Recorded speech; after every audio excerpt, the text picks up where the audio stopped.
চিপাঝাৰ খলিহৈ ভৰালী পৰিয়ালবৰ্গৰ উদ্যোগত ৰঙালী বিহুৰ সফল সামৰণি।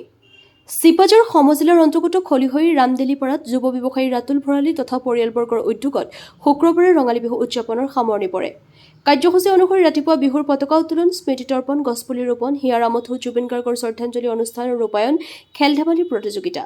সন্ধিয়া সাংস্কৃতিক মঞ্চ উদ্বোধন কৰে উত্তৰ গুৱাহাটীৰ বিশিষ্ট ব্যৱসায়ী কনক ভৰালীয়ে। উদযাপন সমিতিৰ সভাপতি মুকুট ডেকাই আধৰুৱা অনুষ্ঠানত স্থানীয় কৃতিমান ছাত্ৰ-ছাত্ৰীক ফুলাম গামোচা আৰু মানপত্ৰৰে সম্বৰ্ধনা জ্ঞাপন কৰা হয়।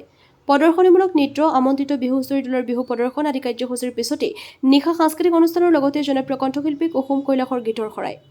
সমূহ কাৰ্যসূচীতে সহায় সহযোগৰ বাবে উদযাপন সমিতি তথা অনুষ্ঠানৰ মুখ্য পৃষ্ঠপোষক ৰাতুল ভৰালীয়ে স্থানীয় ৰাইজক ধন্যবাদ জ্ঞাপন কৰে। চিপাঝাৰৰ পৰা পৰশমণি হাজৰিকাৰ ৰিপৰ্ট, AIN লাইভ। একে পৰম বন্ধু ৰাতুল ভৰালীদেৱৰ একক প্ৰচেষ্টাত আজি অনুষ্ঠানটো আৰম্ভ কৰিছে। ৰঙালীৰ এই শুভক্ষণত মই সকলো ৰাইজলৈকে ৰঙালীৰ আন্তৰিক অভিনন্দন জ্ঞাপন কৰিছোঁ। আশা ৰাখিছোঁ এয়া প্ৰথম বৰ্ষত নহয়, 100 বছৰত হৈ দিয়ক এই অনুষ্ঠানে। মোৰ বন্ধুৱে হয়, পৰম বন্ধু, ভৰালী মোৰ পৰম বন্ধু। মই অনুষ্ঠানটোৰ কথা মোক কৈছে, মই ক'লো ঠিকে আছে, আগবাঢ়ি যোৱা, যেনেকৈ হেৰি কৰিব লাগে আমি কৰিম, সহায় সহযোগিতা ভাল হৈছে।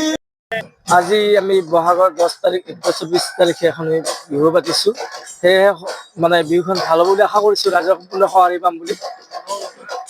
আমাৰ গায়ক আহিব, অসমৰ বিশিষ্ট শিল্পী কুসুম কৈলাশদেৱ আহিব। ইতিমধ্যে ওলাইছে গুৱাহাটীৰ পৰা, কিছু সময়ৰ ভিতৰত আমাৰ মাজত আহি পাবহি।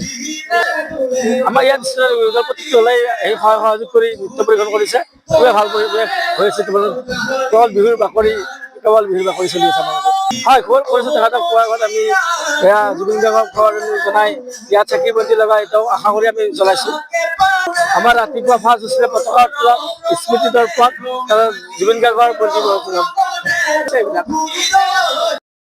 যিকোনো খবৰ আৰু বিজ্ঞাপনৰ বাবে যোগাযোগ কৰক 7896121996।